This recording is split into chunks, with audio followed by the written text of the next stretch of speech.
नमस्कार, स्वागत है आप सभी का सुबह 9 बजे की खबरों में। मैं हूं प्रीति सिंह। आइए शुरुआत करते हैं मुख्य समाचारों के साथ। झारखंड विधानसभा चुनाव के लिए 81 सीटों के लिए वोटों की गिनती जारी। रुझानों में सत्तारूढ़ बीजेपी और कांग्रेस जेएमएम गठबंधन में कांटे की टक्कर।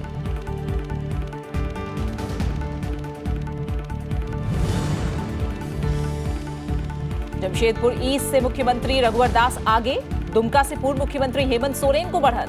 कुल 1216 उम्मीदवारों की किस्मत का होगा फैसला। बीजेपी को झारखंड में वापसी का भरोसा। जेएमएम और कांग्रेस को भी जीत की उम्मीद।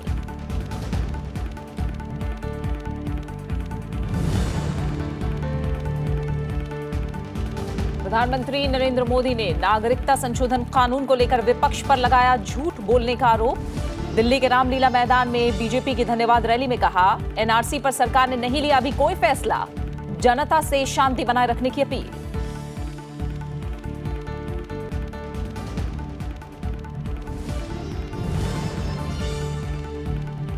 दिल्ली में होगा 66वें राष्ट्रीय फिल्म पुरस्कार वितरण समारोह। उपराष्ट्रपति एम वेंकैया नायडू करेंगे समारोह की अध्यक्षता। मशहूर अभिनेता अमिताभ बच्चन को मिलेगा प्रतिष्ठित दादा साहब फाल्के अवार्ड। कई फिल्मी हस्तियां भी होंगी सम्मानित।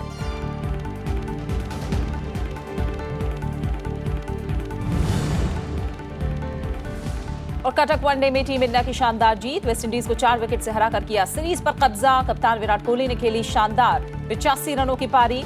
शार्दुल ठाकुर ने 6 बॉल पर 17 रन बनाकर भारत को दिलाई जीत। रोहित शर्मा चुने गए मैन ऑफ द सीरीज।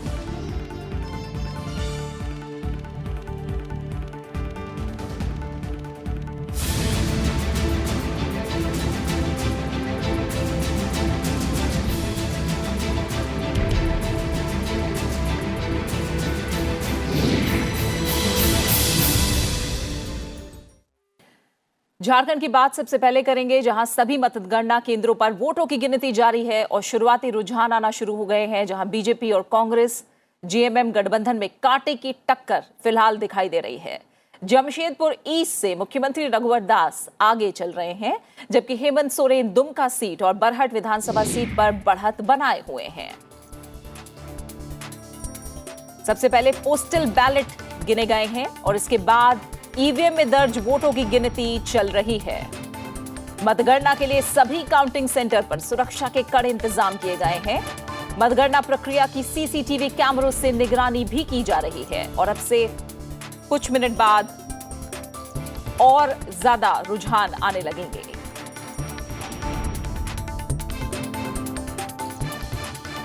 फिलहाल जो रुझान आ रहे हैं, कांटे की टक्कर है। झारखंड में कुल 81 विधानसभा सीटें हैं। इनमें से 44 सीटें सामान्य वर्ग के लिए हैं, जबकि 9 सीटें अनुसूचित जाति के लिए और 28 सीटें अनुसूचित जनजाति के लिए आरक्षित हैं।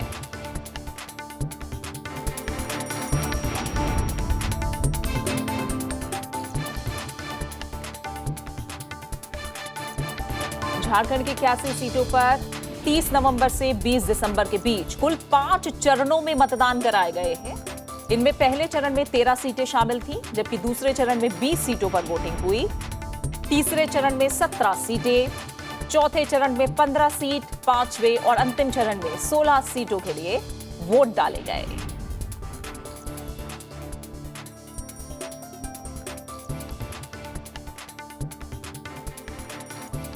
फिलहाल जो ट्रेंड्स आ रहे हैं, जो रुझान आ रहे हैं, वो आप देख पा रहे हैं अपने टीवी स्क्रीन पर। बीजेपी 33 सीटों पर आगे चल रही है, जबकि जेएमएम 25 सीटों पर आगे चल रही है। वहीं कांग्रेस 10 सीटों पर बढ़त बनाए हुए है, जबकि आजसू 6 सीटों पर आगे चल रही है। और अन्य के खाते में जो रुझान जाते दिख रहे हैं, 7 सीटों पर अन्य बढ़त बनाए हुए हैं।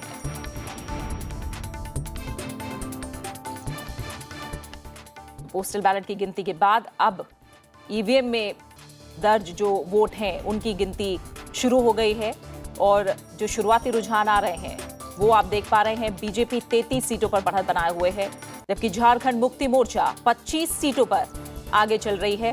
कांग्रेस 10 सीटों पर बढ़त बनाए हुए है, जबकि आजसू 6 सीटों पर और अन्य के खाते में फिलहाल जो रुझान आ रहे हैं वो 7 सीटों पर बढ़त बनाए हुए हैं।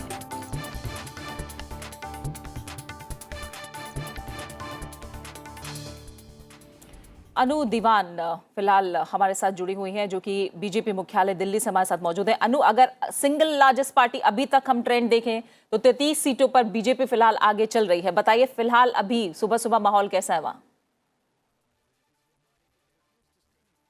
बिल्कुल प्रीति, जिस तरह से ट्रेंड्स चल रहे हैं उसमें जो सिंगल लार्जेस्ट पार्टी बीजेपी 33 सीटों से आगे चल रही है, लेकिन वहीं गठबंधन जो है, कांग्रेस गठबंधन जो है वो कांटे की टक्कर दे रहा है। फिलहाल ये रुझान है, रुझान के बाद क्या होता है, नतीजे क्या सामने आते हैं, उसके लिए सभी इंतजार कर रहे हैं, हम भी और यहाँ पे सभी नेता भी, सभी पार्टियों के नेता भी। तो हमें जो आखिरी के नतीजे हैं उसका इंतजार करना होगा, लेकिन जो रुझान है उसमें हम देख रहे हैं कि बीजेपी अपनी जो बढ़त बनाए हुए है, 33 सीटों पर आगे चल रही है।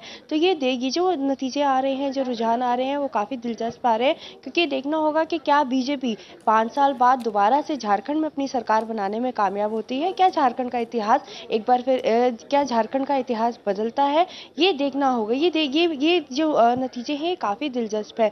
वहीं कांग्रेस के लिए भी अगर हम देखें तो गठबंधन जो है वो कुल मिलाकर 35 सीटों पर आगे चल रहा है। कांटे की टक्कर दोनों में चल रही है, रुझान है, लेकिन जो आखिरी नतीजे हैं उसके लिए हमें थोड़ा इंतजार करना बिल्कुल, पड़ेगा। आखिरी नतीजों के लिए थोड़ा इंतजार जरूर करना होगा अनु, और फिलहाल हम ट्रेंड्स को लेकर ही बात कर पाएंगे।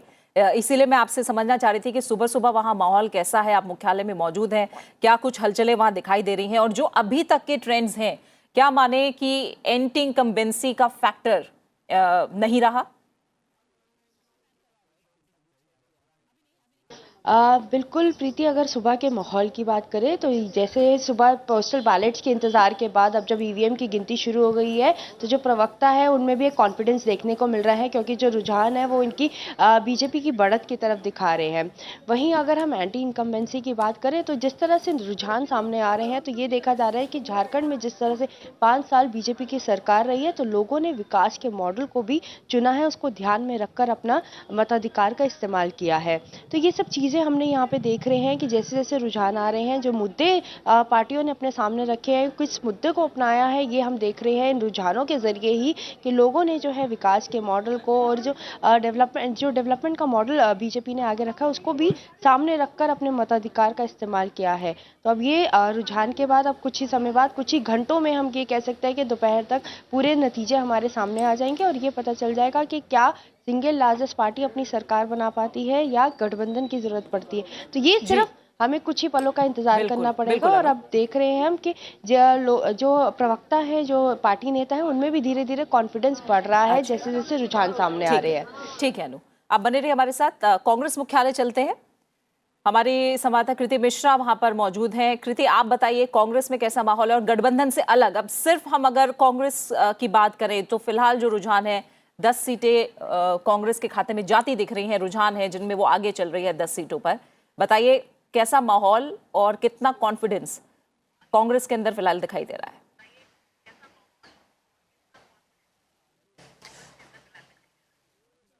जी हाँ प्रीति, देखिए महाराष्ट्र के बाद कांग्रेस को बहुत उम्मीद है कि झारखंड से भी उसके लिए एक अच्छी खबर आएगी, लेकिन अभी जिस तरह से हमने देखा कि काफ़ी फोटो फिनिश है, जो अर्ली ट्रेंड्स हमें देखने को मिले कि काफ़ी कड़ा मुकाबला है अलायंस के बीच में और साथ ही साथ बीजेपी के बीच में। तो अगर अभी मैं अपने कैमरा पर्सन से रिक्वेस्ट करूं कि वो थोड़ा सा आपको कैमरा पैन करके दिखाएं कांग्रेस मुख्यालय की तस्वीर, तो आप देख सकती हैं कि ज्यादातर यहाँ पर मीडिया का ही जमावड़ा है। कहा जा सकता है जो स्पोक्स पर्सन है या जो पार्टी प्रवक्ता है वो अभी आना शुरू नहीं किए हैं। साथ ही कांग्रेस अभी कोई स्टेटमेंट नहीं देना चाहती, क्योंकि वो वेट करना चाहती है कि किस तरह से आगे जो नंबर्स है वो कैसे फर्म अप होंगे, कैसे शेप अप होंगे। लेकिन एक निश्चित तौर पर हमको कांग्रेस मुख्यालय से सूत्रों से पता चल रहा है कि कांग्रेस ने पहले ही बाबूलाल मरांडी की पार्टी से बात करना शुरू कर दी है और साथ ही साथ कुछ इंडिपेंडेंट से भी बात करना शुरू कर दी है, क्योंकि देखिए जिस तरह के नंबर्स आ रहे हैं बीजेपी काफी अच्छी पोजीशन में दिख रही है और साथ ही जो बीजेपी का पहला अलाय रहा है ऑल झारखंड स्टूडेंट्स यूनियन, उसकी भी पोजीशन काफी अच्छी है। तो अभी कांग्रेस काफी कैलिब्रेटेड अप्रोच अपना रही है, लेकिन अभी देखिए ये ज्यादातर पोस्टल बैलेट्स के नंबर हैं, जिस तरह से आगे ईवीएम खुलती है, कैसे आगे नंबर आते हैं, उस पर बहुत डिपेंड करेगा कि सभी पार्टियों की क्या स्ट्रैटेजी होगी। लेकिन फिलहाल कांग्रेस एक बहुत ही एक सेफ रास्ता चुनते हुए, साइलेंस बरकरार रखते हुए और नंबर्स का वेट करते हुए ये ही अप्रोच है फिलहाल कांग्रेस पार्टी का। बिल्कुल कृति, आप भी हमारे साथ बने रहिए। फिलहाल हम रांची का रुख करेंगे। फोन लाइन पर हमारे साथ सुधांशु सुमन जुड़े हुए हैं, जो कि सीएमडी है रांची एक्सप्रेस के। सुधांशु सुमन जी, बहुत बहुत शुक्रिया राज्यसभा टीवी के साथ जुड़ने के लिए। पहली प्रतिक्रिया, जो अब तक के ट्रेंड सामने आ रहे हैं, क्या रहेगी आपकी, और क्या लग रहा है कोई पार्टी डिसाइड कर पा रही है कि अब मिठाइयाँ खरीदनी है या नहीं? देखिए, जो हालात है झारखंड का, पिछले 19 वर्ष में बात करें तो 2014 का जो चुनाव हुआ, उस चुनाव में बीजेपी के साथ जो अलायंस था आजसू, दोनों मिलकर के सरकार बनाई और एक अस्थायी सरकार थी। तो लोगों का एक आशा है कि बीजेपी यदि न आती है तो अस्थायित्व का मुद्दा जो झारखंड में हमेशा एक इशू बन के रहा, वो सोल्व हो जाएगा और फिर सरकार 5 साल चलेगी।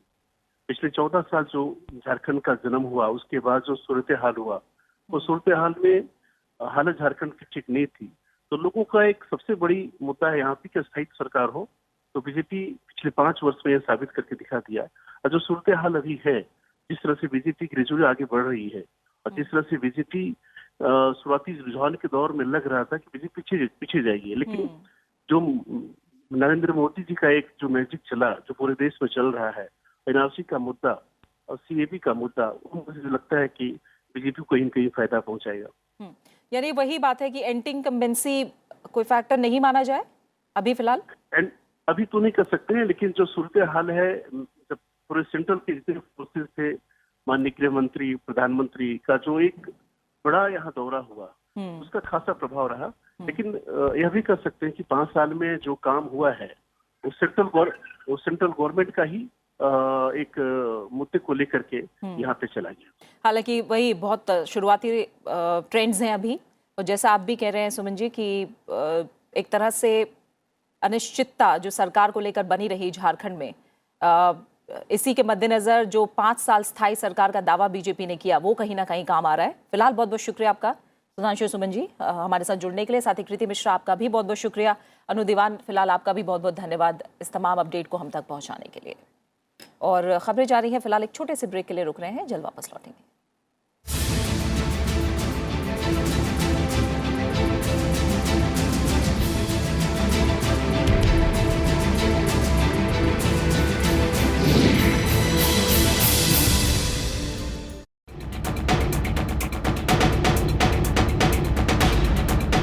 पांच चरणों के मतदान के बाद अब है फैसले की बारी। बिरसा मुंडा की धरती पर कौन किस पर पड़ेगा भारी? देखिए फैसला 2019 झारखंड, सोमवार सुबह 8 बजे से लगातार सिर्फ राज्यसभा टेलीविजन पर।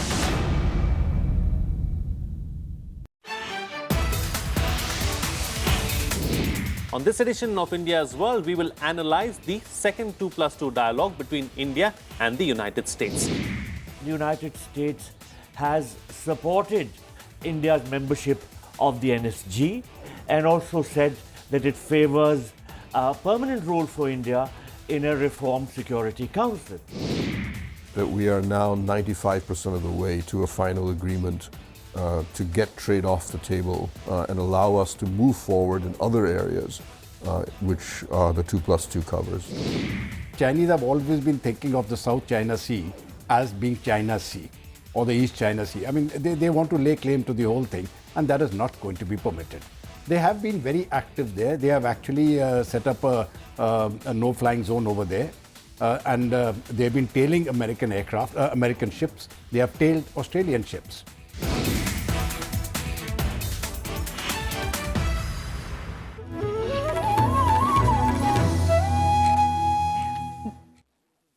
और अब बात कुछ और अहम खबरों की। नागरिकता संशोधन कानून पर प्रधानमंत्री नरेंद्र मोदी ने विपक्ष पर झूठ फैलाने का आरोप लगाया है।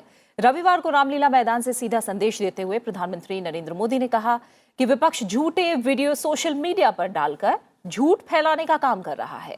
प्रधानमंत्री ने कहा कि कुछ लोग सीएए को गरीबों के खिलाफ बता रहे हैं। लोगों को समझाया जा रहा है कि जो लोग आएंगे वो यहाँ के गरीबों का हक छीन लेंगे। प्रधानमंत्री ने कहा कि ये वो लोग हैं जिनकी राजनीति दशकों से वोट बैंक पर ही टिकी है। ये लोग किस तरह अपने स्वार्थ के लिए, अपनी राजनीति के लिए किस हद तक जा रहे हैं, ये आपने पिछले हफ्ते भी देखा है। जो बयान दिए गए,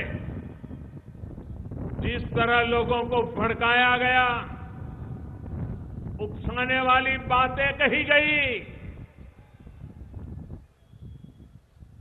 झूठे वीडियो उच्च स्तर पर बैठे हुए लोगों ने सोशल मीडिया में डाल करके भ्रम फैलाने का, आग फैलाने का गुनाहित कृत्य किया है। मैं ये जो झूठ बोलने वाले हैं, मैं उनको चुनौती देता हूं, जाइए मेरे हर काम की पड़ताल कीजिए। कहीं पर दूर दूर तक भेदभाव की बू आती है तो देश के सामने ला करके रख दीजिए। प्रधानमंत्री ने कहा कि स्कूल बसों पर हमले हुए, ट्रेनों पर हमले हुए, मोटरसाइकिल, गाड़ियों, साइकिल, छोटी छोटी दुकानों को जलाया गया। भारत की ईमानदार टैक्स पेयर के पैसे से बनी सरकार संपत्ति को खाक कर दिया गया है। ये देश ऐसे लोगों के इरादे को जान गया है। दिल्ली ही नहीं बल्कि देश के कई शहरों को अराजकता और डर के माहौल में धकेलने की नापाक कोशिश की है, साजिश की है। जिस तरह बच्चों की स्कूलों पर हमले हुए, यात्री बसों पर, ट्रेनों पर हमले किए गए हैं, लोगों की गाड़ियों को, मोटरसाइकिलों को, साइकिल को, छोटी छोटी दुकानों को जलाया गया है। भारत के ईमानदार टैक्स पेयर का पैसा, उससे बनी सरकारी संपत्ति, उसे आग में खाक कर दिया गया है, उसे नुकसान पहुंचाया गया है। इनकी राजनीति कैसी है, इनके इरादे कैसे हैं, ये अब देश भली भांति समझ चुका है। प्रधानमंत्री ने 1731 कॉलोनियों को नियमित करने के फैसले को सही ठहराते हुए कहा कि पहले की सरकारों ने आपके घरों को नियमित करने के लिए कुछ नहीं किया, और जब उनकी सरकार ने इस पर फैसला लेना चाहा तो विपक्ष इसमें रोड़ा अटकाने से पीछे नहीं हटा। जिन लोगों पर आप लोगों ने अपने घरों को नियमित कराने के लिए भरोसा किया था, वो खुद क्या कर रहे थे, ये दिल्ली वासियों ने जानना बहुत जरूरी है। पहले जो सरकार चला रहे थे, उन सरकार वालों ने इन बंगलों में रहने वालों को तो पूरी छूट दी, लेकिन आपके घरों को नियमित करने के लिए कुछ किया भी नहीं, और जब मैं कर रहा था तो रोड़े अटकाने का कोई मौका भी नहीं छोड़ा। नागरिकता संशोधन एक्ट को लेकर देशव्यापी विरोध के बीच केरल के राज्यपाल आरिफ मोहम्मद खान ने इसका समर्थन किया है। उन्होंने कहा कि केंद्र सरकार ने सीएए के तहत महात्मा गांधी और जवाहरलाल नेहरू के उस वादे को पूरा किया जो उन्होंने उन लोगों से किए थे जो पाकिस्तान में दुखद जीवन जी रहे थे।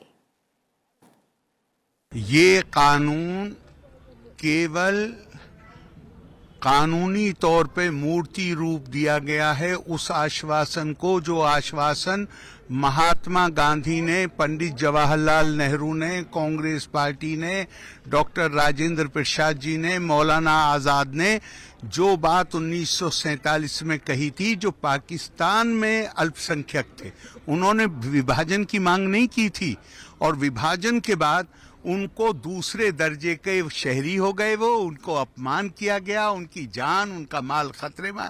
इन हमारे सारे राष्ट्रीय नेताओं ने ये कहा था, ये वो लोग हैं जिन्होंने हमारे साथ मिलकर आजादी की लड़ाई लड़ी थी। आज एक नई सीमा, हम नहीं चाहते थे उस सीमा को खींचना, लेकिन एक सीमा खींच दी गई जिसके कारण इन्हें अपनी जान और सम्मान बचाने के लिए भागना पड़ता है। उत्तर प्रदेश में हालात सामान्य होने के साथ कई जिलों में इंटरनेट सेवा बहाल कर दी गई है। वाराणसी, चंदौली और अलीगढ़ सहित कई जिलों में इंटरनेट सेवाएं 48 घंटे बाद बहाल हो गई हैं। हालांकि कुछ शहरों में इस पर अब भी रोक लगी है। राज्य के पुलिस महानिदेशक ओपी सिंह ने सभी लोगों से शांति बनाए रखने की अपील की है। अफवाहों को रोकने के लिए पुलिस और प्रशासनिक अधिकारी समाज के प्रभावशाली लोगों से संपर्क कर रहे हैं ताकि वो समाज में सही संदेश प्रचारित कर सकें। इस बीच पुलिस ने राज्य के विभिन्न जिलों में नागरिकता संशोधन कानून के विरोध में हुए प्रदर्शनों के दौरान सार्वजनिक संपत्ति को नुकसान पहुंचाने में शामिल उपद्रवियों की संपत्ति को जब्त करने की प्रक्रिया शुरू कर दी है। पुलिस महानिदेशक ओपी सिंह ने कहा कि पूरे राज्य में सुरक्षा के कड़े प्रबंध किए गए हैं। राज्य में आगजनी और सार्वजनिक संपत्ति को नुकसान पहुंचाने के आरोप में अब तक 879 लोगों को हिरासत में लिया गया है। शांति व्यवस्था के लिए हमने कई जगहों पर ऑफिसर्स को भेजे हैं जो निरंतर कम्युनिटी के लोगों से संपर्क कर रहे हैं, लोगों से बातचीत कर रहे हैं। इंटेलिजेंस मशीनरी को हमने गेयर अप कर दिया है और हम चाहेंगे और हम अपील करेंगे अपने सभी भाइयों से कि वो शांति व्यवस्था बनाए रखने में हमारी मदद करें। हम चाहेंगे कि कोई भी पथराव की घटना न हो, कोई भी पथराव न करे ताकि हमें अश्रु गैस न छोड़ने पड़े, हमें गिरफ्तारी न करने पड़े। लेकिन जितनी भी डैमेजेस हुई हैं उनके जुर्माना के लिए हमने प्रक्रिया शुरू कर दी है। लखनऊ में और अन्य जगहों में भी हमने उनका असेसमेंट करना शुरू कर दिया है और कानूनी प्रक्रिया के अंतर्गत हम उन सबों पर ये जुर्माना लेने की प्रक्रिया आरंभ करेंगे और यदि वो जुर्माना नहीं देंगे तो हम उनकी संपत्ति को भी कुर्क करने की इजाज़त न्यायालय से लेकर ये कार्रवाई करेंगे। उपराष्ट्रपति एम वेंकैया नायडू आज प्रतिष्ठित 66वें राष्ट्रीय फिल्म पुरस्कार प्रदान करेंगे। भारतीय सिनेमा के महानायक अमिताभ बच्चन को फिल्म उद्योग में उनके योगदान के लिए भारतीय सिनेमा के प्रतिष्ठित सर्वोच्च सम्मान 50वें दादा साहब फाल्के पुरस्कार से सम्मानित किया जाएगा। समारोह में भारतीय सिनेमा की वृद्धि और विकास में उत्कृष्ट योगदान देने वाली अन्य फिल्मी हस्तियों को भी सम्मानित किया जाएगा। गुजराती फिल्म हिलारो को सर्वश्रेष्ठ फीचर फिल्म का पुरस्कार दिया जाएगा।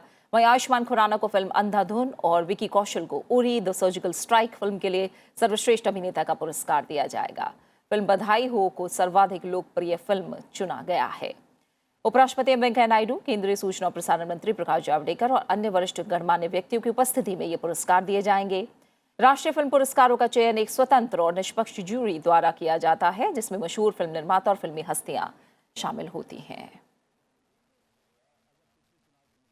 संसद की कार्मिक लोक शिकायत विधि और न्याय संबंधी स्थायी समिति ने 2019-20 के दौरान जांच पड़ताल के लिए 8 अहम विषय चुने हैं। इसमें विधान और विधायी प्रभाव का मूल्यांकन के साथ भारत सरकार के शिकायत निवारण तंत्र को मजबूत बनाने संबंधी पड़ताल भी शामिल है। राज्यसभा सांसद भूपेंद्र यादव की अध्यक्षता वाली ये समिति वैकल्पिक विवाद समाधान यानी ADR तंत्र की भी पड़ताल और राष्ट्रीय विधिक सेवा प्राधिकरण के तहत कानूनी सहायता के कामकाज की भी समीक्षा करेगी। समिति की ओर से जो अहम विषय चुने गए हैं उनमें संरक्षक और दत्त ग्रहण कानूनों की समीक्षा,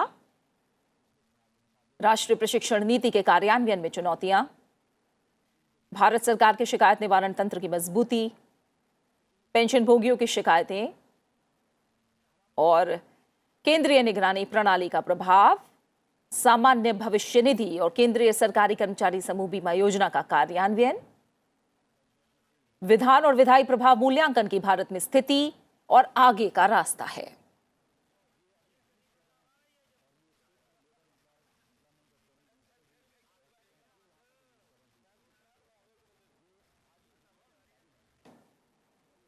वहीं बात खास शख्सियत की करेंगे। पूर्व प्रधानमंत्री और राजनेता चौधरी चरण सिंह की आज जयंती है। उनका जन्म 23 दिसंबर 1902 को उत्तर प्रदेश में हुआ था। स्वतंत्र भारत के 5वें प्रधानमंत्री के तौर पर उनका कार्यकाल बहुत छोटा रहा। वो 28 फरवरी से 1979 से 14 जनवरी 1980 तक प्रधानमंत्री पद पर रहे। वो 2 बार उत्तर प्रदेश के मुख्यमंत्री भी रहे। चौधरी चरण सिंह को किसानों की आवाज बुलंद करने वाले नेता के तौर पर याद किया जाता है। उन्होंने स्वतंत्रता संग्राम में भी अपना योगदान दिया। उपराष्ट्रपति एम वेंकैया नायडू ने भारत के पूर्व प्रधानमंत्री चौधरी चरण सिंह की जयंती पर उन्हें नमन किया है। उपराष्ट्रपति ने ट्वीट किया कि चौधरी चरण सिंह द्वारा कृषि, किसानों और ग्रामीण विकास के लिए किए गए अभिनंदनीय प्रयास आज भी नीति निर्माताओं और प्रशासन का मार्गदर्शन करते हैं।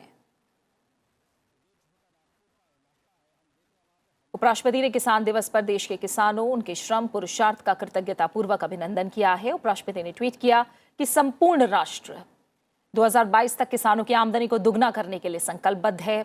उपराष्ट्रपति ने अपेक्षा की है कि देश के नीति निर्माता, प्रशासक और कृषि वैज्ञानिक इस संकल्प को सिद्ध करने के लिए अभीष्ट प्रयास करेंगे।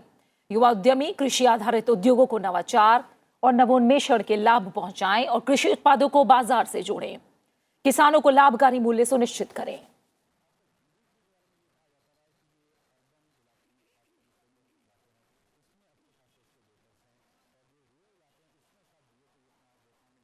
प्रधानमंत्री नरेंद्र मोदी ने भी पूर्व प्रधानमंत्री चौधरी चरण सिंह को उनकी जयंती पर श्रद्धांजलि दी है। प्रधानमंत्री ने ट्वीट किया कि वो भारत के लोकतांत्रिक ताने बाने को मजबूत करने में सबसे आगे थे। बात क्रिकेट की करेंगे। कटक में खेले गए तीसरे वनडे मैच में भारतीय टीम ने वेस्टइंडीज को 4 विकेट से शिकस्त देकर 3 वनडे मैचों की सीरीज 2-1 से अपने नाम कर ली है। वेस्टइंडीज ने पहले बल्लेबाजी करते हुए 50 ओवर में 5 विकेट खोकर 315 रन बनाए थे। इसके जवाब में उत्तरी भारतीय टीम ने लक्ष्य 48.4 ओवर में 6 विकेट खोकर हासिल कर लिया। Virat Kohli man of the match और Rohit Sharma man of the series चुने गए। और इसी के साथ फिलहाल सुबह 9 बजे की खबरों में मेरे साथ इतना ही। एक छोटे से ब्रेक के लिए रुक रहे हैं और ब्रेक के उस पार आप देख सकते हैं ब्रेकफास्ट न्यूज। नमस्कार।